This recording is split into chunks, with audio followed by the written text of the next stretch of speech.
दोस्तों, आज जो मैं बात करने जा रहा हूँ वो ज़रा गौर से सुनिएगा।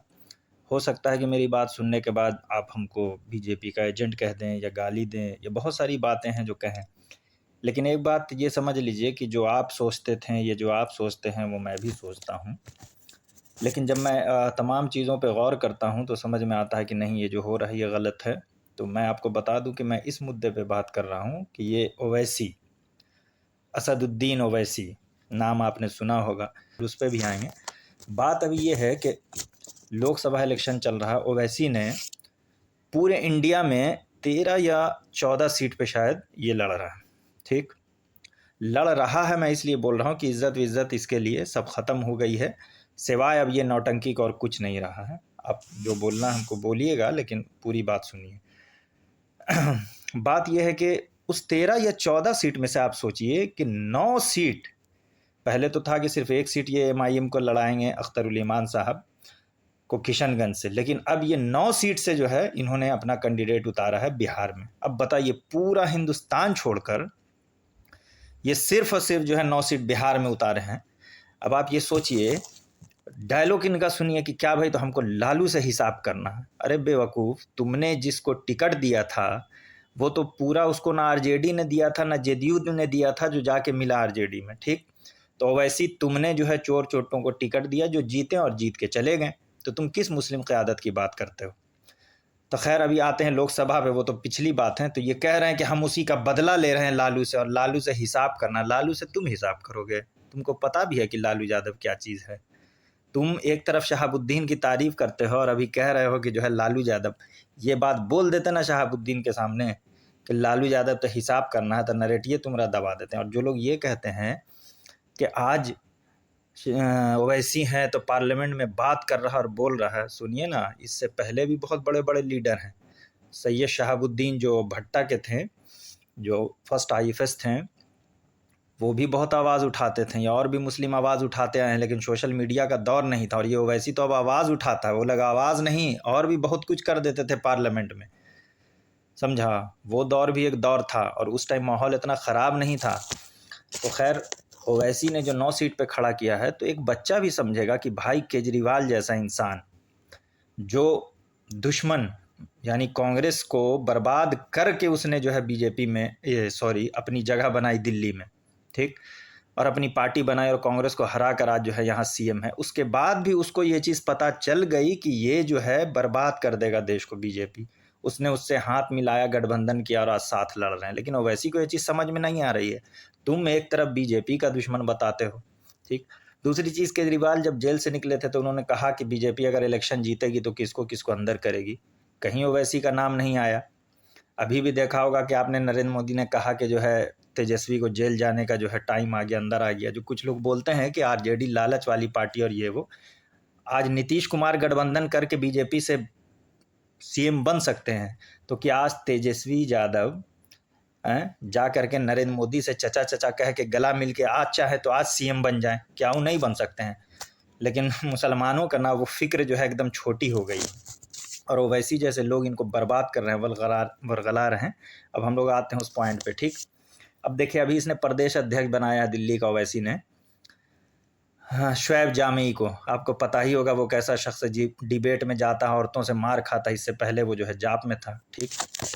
और दूसरी चीज़ कि अगर वाकई ओवैसी बीजेपी के ख़िलाफ़ है, तो ओवैसी से बीजेपी को नुकसान है और ख़िलाफ़ है, तो बीजेपी किसी को छोड़ रही है? सीएम तक को तो अंदर डाल दी, चाहे शिबू सोरेन का लड़का हो वहाँ, हेमंत सोरेन झारखंड में, चाहे दिल्ली में जो है केजरीवाल हो। लेकिन ओवैसी पे एक झूठा छापा तो कम से कम पड़ना चाहिए, परेशान करने के लिए। अपना बाप दादा का प्रॉपर्टी। हाँ, दूसरी चीज़ के, ओवैसी कौन सा ज़मीनी नेता है? ये दोनों भाई, एक ठो अकबर ओवैसी, एक ठो ये असदुद्दीन ओवैसी, ये भी अब्बा की गद्दी संभाल रहे हैं। इनके अब्बा भी सलाहुद्दीन ओवैसी थे नेता, उसके बाद जो है दोनों बेटा संभाल लिए हैं। तो हैदराबाद में मियाँ मियाँ का बात करते हैं, काहे कि भाई वहाँ मुस्लिम आबादी है, लेकिन दूसरे जगह भी आके आप माहौल काहे ख़राब कर रहे हैं? इतना समझ लीजिए कि जिस दिन बीजेपी ख़त्म उसी दिन ओवैसी भी ख़त्म, ठीक? एक छापा इनको नहीं पड़ना है। दूसरी चीज़ कि आप ये सोचिए कि ये मुस्लिम क़यादत की बात करते हैं कि भैया मुस्लिम क़यादत चाहिए, मुस्लिम क़यादत और ये और वो। तो भाई, अशरफ अली फ़ातमी को आप हराने के लिए काहे पहुंच गए मधुबनी, बिहार में? हर जगह इन्होंने खड़ा किया है सिर्फ हराने के लिए, यानी साफ साफ बीजेपी को फ़ायदा पहुंचाने के लिए।